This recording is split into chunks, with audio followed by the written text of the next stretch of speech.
de investigación y mucho más a la práctica clínica. Sin embargo, en la investigación clínica real debemos balancear. Tenemos un rigor metodológico suficientemente fuerte y la factibilidad de hacerlo, porque el riesgo de sesgo siempre ocurrirá. Primer método probabilístico, un de cuatro, sería el aleatorio simple. Se enumera cada unidad de la población accesible y a continuación se selecciona la muestra al azar. Es un método excelente metodológicamente, pero pocas veces es viable cuando trabajamos con pacientes quirúrgicos.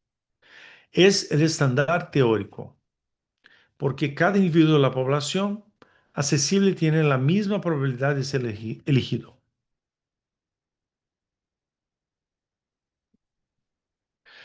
Muestro sistemático, lo número 2. La selección según un periódico. Se toma los individuos alternativamente a partir de una lista, eligiendo al azar a cada tercero, quinto o décimo que sea. Es una versión más práctica del aleatorio. Funciona bien cuando disponemos de listas organizadas. Sin embargo, debemos evitar patrones ocultos que introduzcan sesgos. También un riesgo inminente. El número 3, muestreo estratificado. Se divide la población en estragos o subgrupos por sexo, raza, gravedad de la enfermedad, etc. Y cada estrato se selecciona una muestra aleatoria. Este método es extremadamente útil en la investigación clínica. Permite garantizar representación de subgrupos importantes, fumadores versus no fumadores, pacientes con diferentes grados de deformidad, por ejemplo. Y muchas veces reduce el tamaño total de la muestra necesaria. El número 4, el último, el muestreo probabilístico es el muestreo de conglomerados. Este proceso que ocurre en dos etapas. La población se divide en conglomerados, agrupaciones naturales de individuos, y de estos se selecciona un subconjunto. Este diseño aparece frecuentemente en estudios multicéntricos. El hospital se convierte en una unidad de selección. Tiene ventajas logísticas importantes porque ahí los servicios van, cada cual ser responsable por sus datos, pero requiere ajustes estatísticos específicos debido al llamado efecto de conglomerado. Ahora, en términos de los muestreos no probabilísticos, aquí tendremos tres tipos básicos. Muestras de casos consecutivos. Aquí, si tuviera que elegir un método, el método más relevante para los investigadores aquí hoy participantes, probablemente serían los casos consecutivos. Es probablemente el método más utilizado en cirugía de columna y otras áreas quirúrgicas. Y cuando se realiza correctamente, ofrece una excelente validez externa y refleja la práctica clínica cotidiana. Número 2, muestreo por conveniencia. Ahí se elige a quienes están disponibles más fácilmente. El investigador debe fijar una regla objetiva de selección, por ejemplo, letra de apellido, número de expediente, fecha de nacimiento para reducir la subjetividad y dar trazabilidad al método, aunque sigue siendo más débil metodológicamente que el muestro de casos consecutivos. Es rápido, es barato, pero aumenta significativamente el riesgo de sesgo. Por eso debemos utilizar con mucha cautela, com muita cautela. El muestro no probabilístico a criterio, o también conocido como a dedo, el investigador elige subjetivamente a quienes considera más apropiados. Es el método con mayor riesgo sesgo de selección y debe usarse solo cuando ningún otro método es viable. Idealmente, con una justificación explícita en el protocolo. Ese es probablemente el método más peligroso, más frágil para este riesgo de sesgo. Cuando el investigador decide subjetivamente quién participa, el riesgo de sesgo de la selección se vuelve muy alto, por supuesto. En términos de objetivos de reclutamiento, es importante que reclutar pacientes suficientes, reclutar pacientes representativos de la enfermedad o que sea que estamos estudiando. Cantidad sin representatividad no sirve. Y representatividad sin cantidad suficiente tampoco. Entonces, es siempre un balance entre las dos cosas. Los mayores problemas de la investigación clínica suelen aparecer antes del primer paciente. De ahí un error es que la población diana no es adecuada para responder la pregunta de investigación o que sea una población que sea mal definida. Una población accesible que no representa la población diana. O una muestra que introduce sesgos sistemáticos. Ninguna prueba estadística puede corregir esos errores después. Entonces, planear un estudio pasa exactamente por planear cuál población o cuál muestra vamos a utilizar en nuestro estudio. Segundo error, sería población accesible que no refleja a la diana. Por ejemplo, un solo centro hospitalario que no representa la diversidad geográfica o temporal de la enfermedad. Si estamos hablando ahí de una enfermedad infecciosa, por ejemplo, vamos a llevar en cuenta solamente un hospital. Eso no representa un estudio no es representativo. En la prevención exige explicitar marco temporal y geográfico del estudio. Y por último, el error de diseño número 3 sería la muestra obtenida no es representativa por sesgo del propio diseño del muestreo. Debemos reforzar las tres estrategias de prevención. Preferir muestreo probabilístico o al menos casos conceptivos. Aplicar buen juicio si se usa conveniencia y validar con una muestra piloto antes de iniciar el reclutamiento completo. Entonces, de nuevo, planear antes de la ejecución. Esses errores de ejecución, una vez que pasamos por este tipo de errores de diseño, vamos a pasar por los errores de ejecución, que lo que falla en reclutamiento, no en el papel. Por ejemplo, error número 1, vamos ahí, sería, error número 1, sería variación aleatoria pura, por azar, que se mitiga aumentando el N o estratificándolo. Error número 2, más frecuente en la práctica, sesgo por falta de respuesta. Pacientes que no se pueden contactar, se negan o errores administrativos. Yo me recuerdo una vez, cuando ainda residente de ortopedia, que un de mis maestros me dijo que su tasa de su luxación de hombro después de la cirugía artroscópica era de 6%, pero no levaba en consideración los pacientes que dejaban el estudio. Eso es un error clásico. La gente que no te busca probablemente tiene una probabilidad más grande de tener recidivas que la gente que te busca para consultas. Y aquí es importante hablar sobre la fórmula matemática, mismo que no, no me detenermo, no deteniéndome tanto, pero es importante decir aquí que el n pequeño es el tamaño de la muestra, el n caja alta, tamaño de la población. Aquí el omega es la desviación estándar.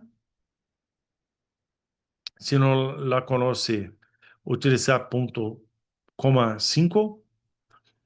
El Z, el nivel de confianza.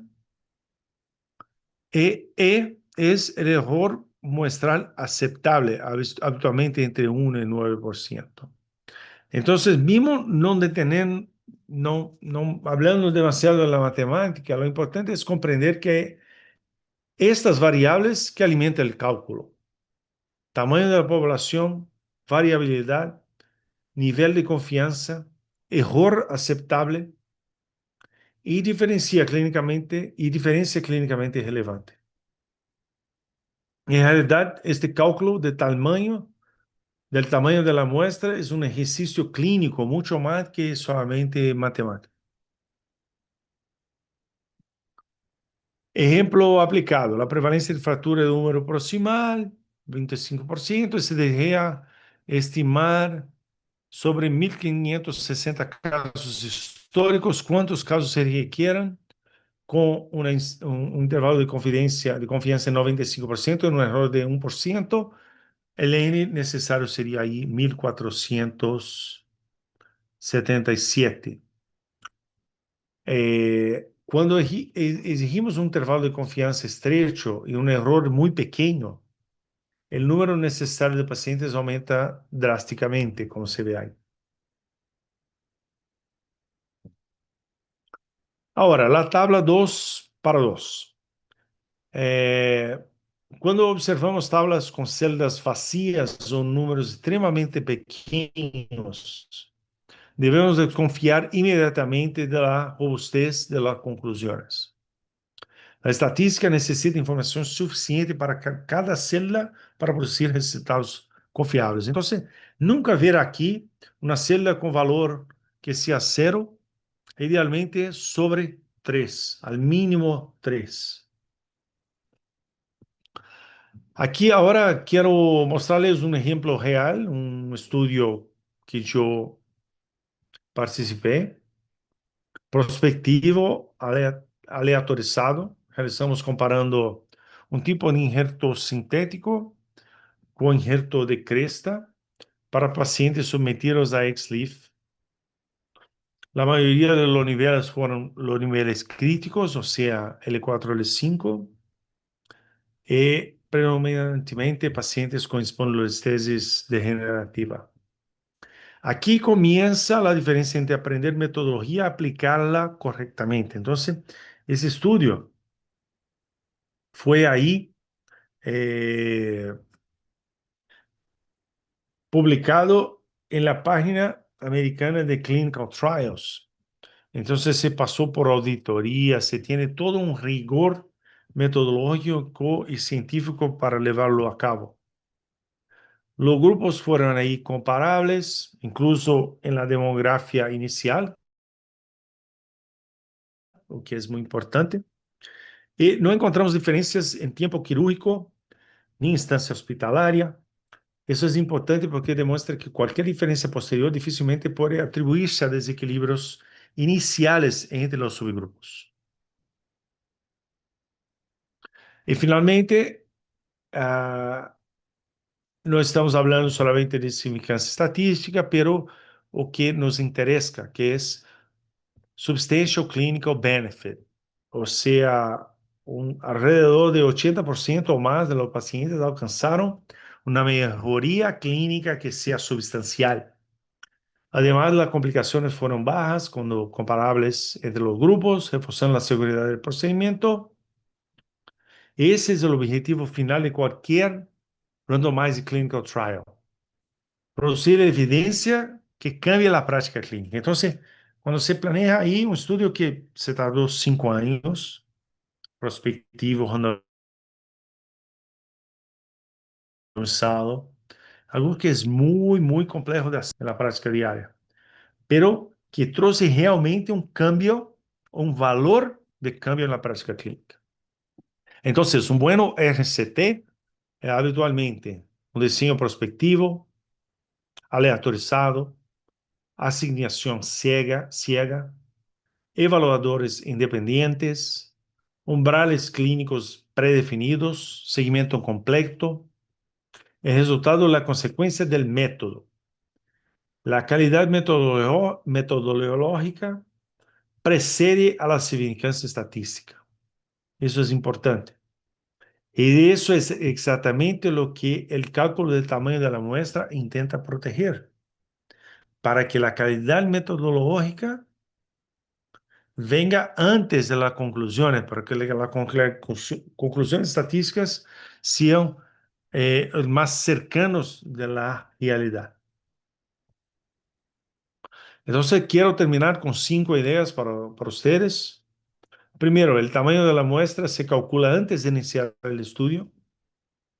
Segundo, la diferencia utilizada en el cálculo debe ser clínicamente relevante. Tercero, siempre debemos anticipar pérdidas de seguimiento. Cuarto, conocer la prevalencia de la enfermedad mejora el diseño del estudio. Y quinto, involucren al bioestatístico desde el inicio. Entonces, yo creo que nosotros profesionales del área de salud, en nuestro caso específico, miembros de una sociedad científica internacional de cirujano de columna, debemos cada más estamos involucrados y desarrollamos más y más calidades, pero no somos especialistas en todo. Necesitamos de ayuda, en especial para estudios clínicos de relevancia. E hoje existem múltiplas calculadoras gratuitas que son excepcionales opciones. Mi recomendación, sin embargo, es más simple. Antes de abrir una calculadora, definan claramente la pregunta clínica, porque una buena pregunta clínica siempre precede a una buena estadística. Muchas gracias.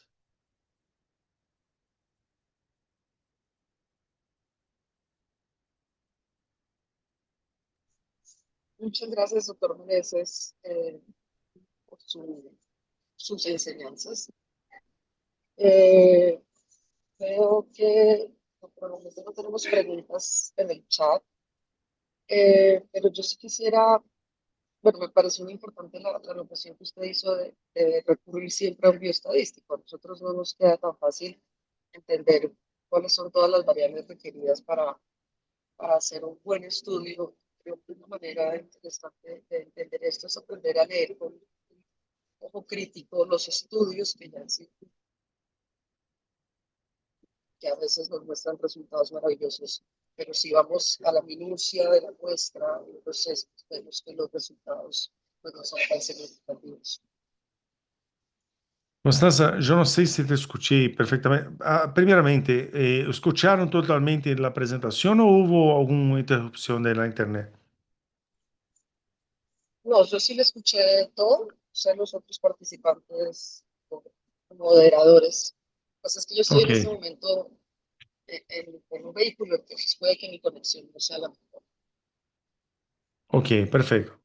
Al principio, es un tema rude, un tema difícil, arduo, porque nosotros como cirujanos estamos mucho más interesados en técnicas, en vídeos, en cómo cambiar nuestras prácticas diarias ahí en nuestros quirófanos, etcétera.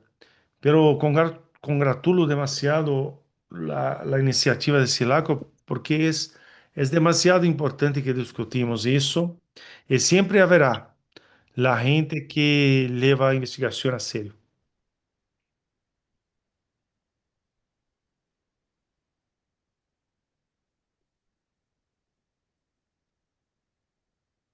Cristiano, quería Sí, Luis. pedirte, sí, sí. Bueno, en primer lugar, agradecerte por participar. Tu exposición ha sido clara, concisa y fundamentalmente mostrando experiencia. Tú eres uno de los más grandes investigadores que tenemos en América Latina y precisamente por eso yo quiero consultarte. ¿Qué consejo le darías a un investigador inicial? ¿Cuál es tu consejo? ¿Cuál crees que es el camino para empezar en investigación? ¿Qué aconsejas? ¿Hacer casos clínicos, series de casos, revisión narrativa o ya en la investigación con pacientes? ¿Qué es lo que tú aconsejas que sea el primer paso en la investigación en personas Yo jóvenes? pienso que esto tal vez sea más importante que toda la presentación, Luis. Es decir cómo empezamos para que hoy por hoy produzcamos ahí 7, 10 artículos internacionales al año y algunos de ellos de bastante relevancia. Desde el primer día de mi práctica, yo empecé a coletar datos. Créate que sus datos son la cosa más importante que tiene. Entonces, organice un banco de datos. No necesita que sea el banco de datos más complejo, pero que sea realista, que sea la realidad. Que tú busques siempre la verdad y que tú conserva este banco de datos con cuidado de un padre. Porque mismo siendo un cirujano local, mismo haciendo el promedio de casos por año, si tú coletas sus datos con maestría, con la seriedad, siempre habrá un espacio para compartir estos datos, sea en forma de sus propias publicaciones, como en colaboración científica con otros. Entonces, organizar un banco de datos es ser realista contigo. La primera ventaja de esto es que tú verás que no es imbatible, es que no hay buen cirujano si no te acompaña a sus pacientes. Entonces, solo saberá que determinada técnica es mejor o peor, o que determinada conducta es mejor o peor si tú acompañar a sus pacientes. Eh, Después, del punto de vista de investigación, se va creciendo y se va apasionando con la investigación. Es una parte de la medicina que realmente me encanta. Y ahora, después de cierta edad, de mucho tiempo de estrada, de carrera, yo estoy ahora mucho más dedicado a investigación do que a educación, que siempre me dediqué demasiado, exactamente porque es una pasión. Investigación es una pasión. Entonces, yo empezaría organizándome para coletar mis datos de la manera más realista, más completa posible.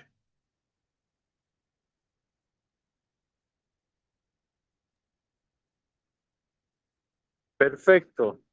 Hay una pregunta que, del doctor Mauricio Picado, que dice, de Mm, Nicaragua quería preguntar de forma particular en el estudio en el que mencionó que participó en el caso de XLIF. ¿Qué tipo de diseño utilizó? ¿Fue ensayo clínico, cuasi experimental, caso control? ¿Y cuál es el mejor diseño que recomienda para investigación en ese tipo de estudio o alguno similar? perfecto. Muchas gracias por la pregunta. Este fue una serie de casos, pero caso control, prospectivo y randomizado. Entonces, los pacientes eran randomizados cuando tenían indicación de hacer un XLIF, de hacer una artrodesis lumbar de un nivel, y ahí solo sabíamos si utilizaríamos injerto de la cresta o injerto sintético en la hora, en exacto momento de la cirugía. Fueron casos consecutivos, como mencioné aquí en la charla, pero randomizados para los dos grupos, con una distribución de 2 para 1. Eso todo foi antes submetido a um projeto de pesquisa que se foi aprovado em clinical trials, para que para que pudéssemos executá-lo. Então, um ratio, uma razão de 2 para 1 de la prueba para el estándar, entonces del injerto sintético para cresta, consecutivos y randomizados.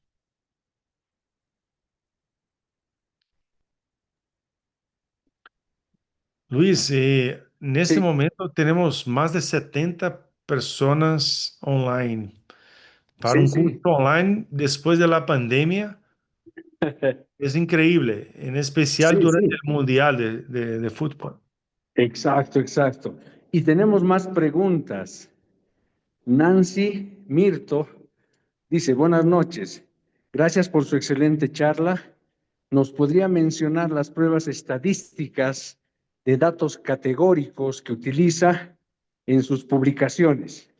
Saludos desde Tlaxcala, México. Gracias. Eso depende. Para ser la realidad, siempre que organizamos ahí, tendremos en la universidad un grupo multicéntrico donde al diseño del estudio incluimos el bioestatístico que nos va a definir o qué hacer. Por ejemplo, eh, las regresiones univariadas y multivariadas fueron utilizadas, por ejemplo, en mi tesis de doctorado. Una población grande, 200 pacientes, que queríamos ver los tipos de distribución del plexo lumbar en la región de L4, L5. Ahí utilizamos siempre eh, regresiones univariadas y multivariadas, pero eso va a depender del tipo de estudio.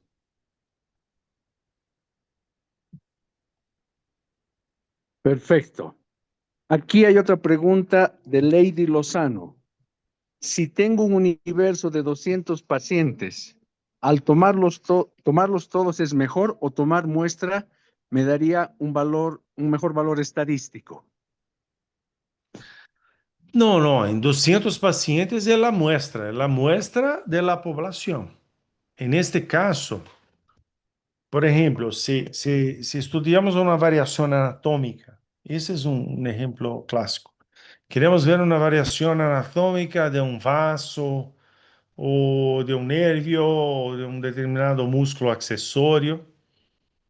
Y ahí vamos a hacer el cálculo estadístico. El cálculo estadístico quiere decir, en toda la población, ¿cuál sería la incidencia o la prevalencia? La incidencia de este tipo de variancia. Y ahí ligamos, por ejemplo, en este caso, la distribución de los nervios del plexo lumbar a un N de 200 pacientes, que era la muestra de la población. Sugiero también que, que lean los artículos, capítulos del libro de José María Jiménez, que tiene ahí publicaciones increíbles sobre estadística y cómo hacer estudios clínicos. Perfecto. Tenemos más preguntas. Eh, los tutores, dice, nos aconsejan que la muestra sea calculada con ayuda de un estadístico. ¿Qué opina usted a ese respecto? Mira, hoy por hoy nosotros tenemos la tecnología que nos ayuda demasiado a no perder tiempo con algunos pasos que antes no íbamos adelante sin la presencia de este profesional. Lo que hacemos hoy es por partes, utilizamos estas herramientas tecnológicas para empezar el estudio y no necesitar tanto de profesionales especializados, pero idealmente que sea comprobado, al menos que tenga ahí una representatividad y que sea al menos revalidado por un bioestatístico, es importante. Nos pregunta Nancy Mirto, si también podría compartir algunos tips de cómo podrían responder a los referees, supongo que a los evaluadores, referente a muestras pequeñas.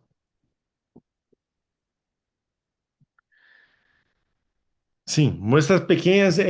Mira, yo pienso que cualquier muestra o cualquier estudio, si tenga ahí una limitación clara. Mira, yo estou em um centro pequeno, eu alcancei a estudar 20 pacientes com determinada situação. Que sea colocada todas as fortalezas, o interesse por estudar aquela muestra, aquela poblação específica, pero en especial o que não se va bem, as fraquezas, los pontos bajos de esta coleta de dados. Y una vez que el autor tiene eso claro, y que lo pase bien, tanto en los objetivos de los del estudio, como especialmente las conclusiones, o sea, mira, nuestra tentativa de buscar datos que sean al menos representativos de una población o de una muestra limitada, nos llevó a pensar en hacer este estudio y no. Te recomiendo a partir de mañana a cambiar su práctica porque yo encontré, después de operar 20 pacientes, que hacerlo en decúbito upside down, de cabeza abajo, es mejor. La manera con que el investigador se ponga la situación. Ahora, muestras pequeñas son siempre muy desafiadoras, muy desafiadoras. Si fuera justificada una ocurrencia muy rara, una enfermedad rara, por ejemplo, una síndrome genética, etcétera, pero se va a tener los límites, que son los límites estadísticos, no hay cómo. Perfecto. Y tenemos una pregunta de lujo, precisamente el profesor José María Jiménez Ávila, que es parte del comité organizador de este curso. Primero dice, muchas felicidades, doctor Meneses.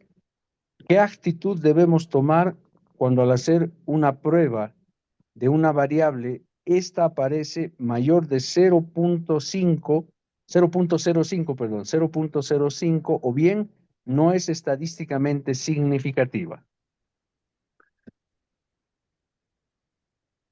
Como a principio, gracias, primeramente, gracias a José María y congratulaciones ahí por este conjunto de charlas de este curso. Mira, cuando está, primeramente, vamos a volver al principio. El diseño de estudio, se fue correcto, si el cálculo amostral fue correcto, la muestra es significativa y los resultados se fueron sobre 0.05, debemos ser exactamente transparentes y claros en la publicación y demostrar que no hay evidencia estadística baseada en los mejores desfechos metodológicos o con la mejor metodología utilizada. No sé si comprendí exactamente la pregunta, pero es exactamente eso. Nunca, jamás olvidar de demostrar las conclusiones de sus estudios, mesmo que este sea contrario a lo que vos estaba buscando. Bueno, una pregunta, Cristiano. Acabas de mencionar que, por ejemplo, en casos poco frecuentes como malformaciones, o por ejemplo, podría ser con la aplicación de una nueva técnica. La técnica Z recién se está incorporando a la práctica clínica en un hospital. Y ellos quieren saber cómo les está yendo. Si tienen una muestra pequeña, ¿tú cuánto crees que sería lo mínimo que deberían utilizar? Primero, para decir estudios preliminares y segundo, cuando ya tiene un valor estadísticamente significativo. Por decirte, empiezan con la técnica X y han hecho 15 pacientes. ¿Es posible hacer una publicación solo con 15 pacientes o hay que esperar a un mínimo de 30 para hacer publicación? ¿Cuál es tu opinión en estas técnicas que se inician en un centro o son nuevas o que tienen poca frecuencia en su aplicación? Sim, volviendo a la fórmula que hablamos, Luis, debemos llevar en cuenta el tamaño de la muestra, el tamaño de la población y o que es aceptable, en especial el error muestral aceptable, que va ahí de 1 a 9%. Ahí el nivel de confianza y la desviación estándar.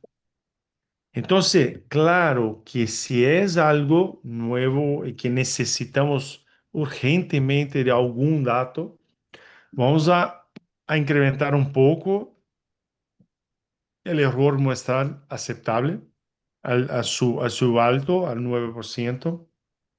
Vamos a disminuir ahí el intervalo de confianza de 99 para 95%, por ejemplo, pero eso va a depender especialmente de cada estudio específico. De una manera general, yo no pienso en nada cuando estamos entre caso control, nada que sea abajo de 50. Es muy difícil que se tenga algo realmente bien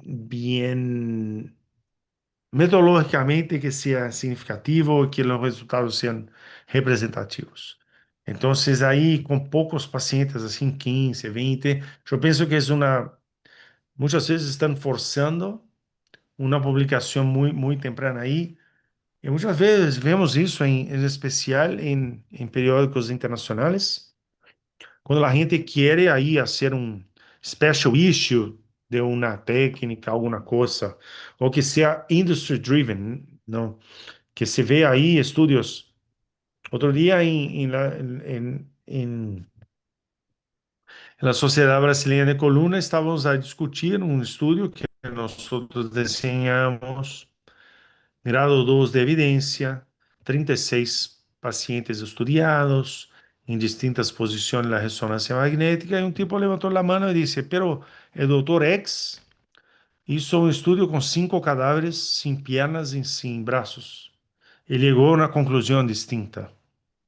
5 cadáveres congelados, sin piernas y sin brazos, para una posición de las vísceras y nada es la misma cosa. Pero la gente continúa a publicar. El doctor X se quiere mostrar siempre el dueño de la verdad. Entonces nosotros debemos tener ahí bastante cuidado en la calidad de que nosotros adquirimos para nuestra práctica. Entonces, se ve un estudio, se ve que es flaco metodológicamente. Yo no voy adelante, yo no quiero leer aquel estudio porque eso no me va a acrescentar nada. En un mundo que tenemos tanta información, tantos estudios por todo el tiempo, separar las cosas buenas, las cosas malas es una tarea importante. Perfecto. Quisiera saber si hay alguna consulta más de algún participante. Muchas Ah, gracias. perfecto. Entonces, te agradezco, Cristiano, primero por darnos el honor de contar con tu presencia. Eres un cirujano renombrado, un investigador de alta experiencia, con poco tiempo, la verdad, y nos has regalado lo que más te falta, que es tiempo. Y por eso te agradecemos mucho. Tu experiencia es útil. Esta charla va a quedar grabada y todos los participantes de Ibero Latinoamérica la van a poder ver. Tenemos más de 600 inscritos. Muchos no pueden asistir de forma online, en vivo, pero muchos están haciendo la revisión de las charlas y esto va a servirnos mucho para impulsar la investigación en Ibero Latinoamérica. Todavía en países latinos tenemos poca publicación. Por supuesto, México y Brasil se llevan la delantera, pero en los otros países tenemos que trabajar en investigar. Y un ejemplo es seguir todo lo que tú has hecho. Estás entre los más importantes autores de Ibero Latinoamérica y por eso te agradecemos y mencionamos que es un honor tenerte. Te dejo para tus palabras de despedidas y luego vamos a mostrar algo de Silaco. Gracias, Luis. Gracias a Constanza y todos de Silaco. José María por su liderazgo ahí en la investigación en toda la región. Y un saludo a todos los miembros de Silaco que están ahí a la tarde y a la noche. Mas esto para un webinar en vivo es algo realmente que nos deja bastante satisfechos y contentos de participar. Muchas gracias y cuenten siempre con nosotros. Muchísimas gracias, Cristiano. Bueno, hemos culminado una jornada más y como siempre vamos a compartir información del evento Silaco más próximo que tenemos, que es el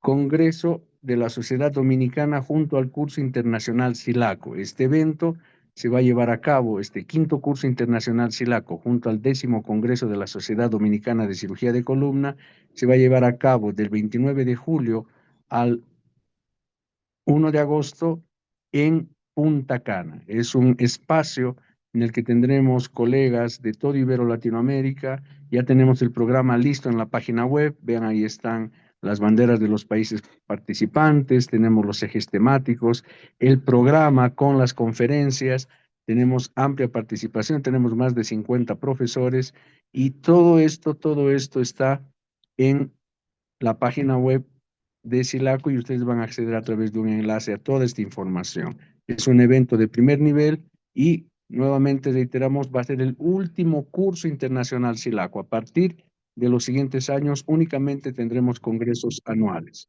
Entonces quedan todos invitados para participar en los siguientes webinars que se van a seguir llevando a cabo como lo hemos hecho en estas semanas todos los martes. Vamos a compartir la información, tendremos expositores de primer nivel y quiero agradecer también la presencia del doctor José María Jiménez. Él es uno de los líderes en investigación en Ibero Latinoamérica y es uno de los pilares de este curso. Él es uno de los impulsores más importantes de la publicación. Él es el editor también de la revista Cirugía de Columna, que pertenece a la AMSICO, y por lo tanto podemos decir que es uno de los baluartes en investigación en Ibero Latinoamérica. Muchísimas gracias a todos por participar, gracias por sus preguntas. Nos encontramos en 7 días por este mismo espacio. Un fuerte abrazo para todos.